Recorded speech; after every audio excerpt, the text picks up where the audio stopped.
उस जीवन को रोक नहीं पाएंगे। हम प्रत्येक क्षण क्षण मृत्यु की तरफ जा रहे हैं। अगर उन पलों को हम भक्ति में, सेवा में, सत्संग में लगाएंगे तो हमारा सबका जीवन धन हो सकता है। लेकिन सत्संग में बैठते नहीं, सेवा करते नहीं, भजन सुमरन करते नहीं, कहते कि हमारे जीवन में सुख की प्राप्ति हो तो कैसे होएगा? क्योंकि हमने अपने जीवन में भक्ति के बीज बोए नहीं, सेवा के बीज बोए नहीं, सत्संग के बीज बोए नहीं, तो मुक्ति की भक्ति, मुक्ति की खेती हमारे जीवन में कैसे लहराएगी? केवल हम आशा करते हैं, लेकिन आशा करने से सफलता नहीं मिलेगी, कार्य भी करना पड़ेगा।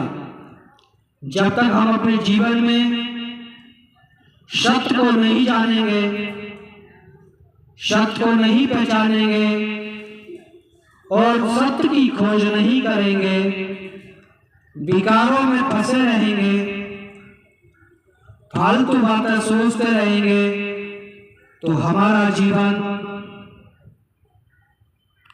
नरक की दिशा में चला जाएगा और हम केवल देखते ही रह जाएंगे।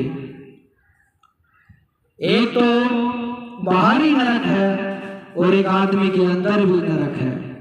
अपने जीवन के व्यवहार से भी व्यक्ति अपने जीवन को नरक बना लेता है।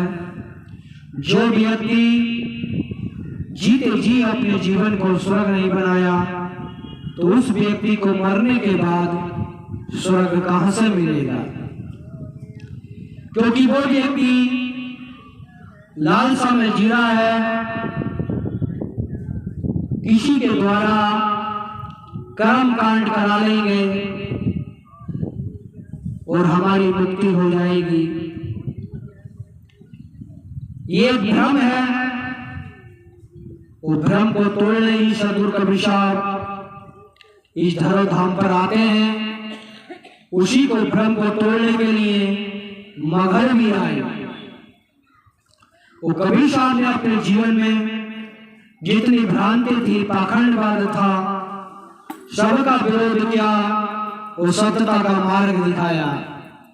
अगर हम भी सद्गुरु के मार्ग पर चलेंगे, भक्ति के मार्ग पर चलेंगे, तो हमारा जीवन भी एक सुंदर सुगंधी फूल की तरह हो जाएगा।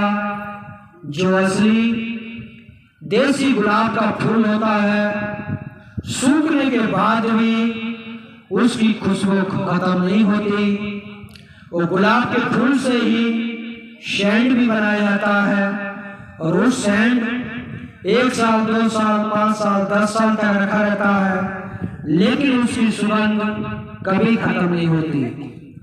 ऐसी अगर हम जीवन में सत्यता रूपी खोज करेंगे, भक्ति रूपी खोज करेंगे, प्रेम रूपी खोज करेंगे, करुणा रूपी खोज करेंगे, दया रूपी खोज करेंगे, तो उनकी सुगंध हमारे जीवन में इतनी महत्व हो जाएगी कि हमारे जाने के बाद भी वो सुगंध आदि काल तक खत्म नहीं हो सकती। जिन महापुरुषों को, जिन संतों को हम याद करते हैं, उनकी पुण्यतिथि मनाते हैं, उनका ध्यान करते हैं, सुमरन करते हैं, उन संतों ने, उन महापुरुषों ने अपने जीवन में कुछ ऐसा काम किया जो आज हम उनकी सुगंध लेने के लिए उनके तीर्थ धामों पर जाते हैं, उनके ग्रंथ पढ़ते हैं, उनके मार्ग पर चलते हैं। ऐसे अगर हम भी अपने जीवन में सत्य की खोज करेंगे तो हमारे जीवन में भी वो सुगंध जो कभी जीवन में खत्म नहीं होती, मरने के बाद भी रहती है, वो सुगंध हमारे हृदय में प्रकट हो जाएगी।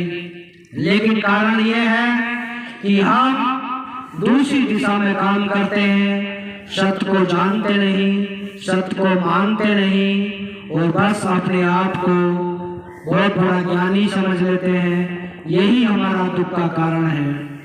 जब हम सेवा करते हैं, भक्ति करते हैं, सुमरन करते हैं तो हमारी भक्ति की शक्ति बढ़ती रहती है। वो सेवा भजन भक्ति छोड़ देंगे, सत्संग करना या सत्संग सुनना छोड़ देंगे तो हमारे जीवन में अनेकों प्रकार के जंजाल हो जाएंगे। जिन जंजालों में फंसकर जैसे मकड़ी फंस जाती है, उसी में उसका जीवन नष्ट हो जाता है। ऐसे ही हमारा जीवन भी विकार रूपी जाले में उलझ जाएंगे और हमारा जीवन नष्ट हो जाएगा।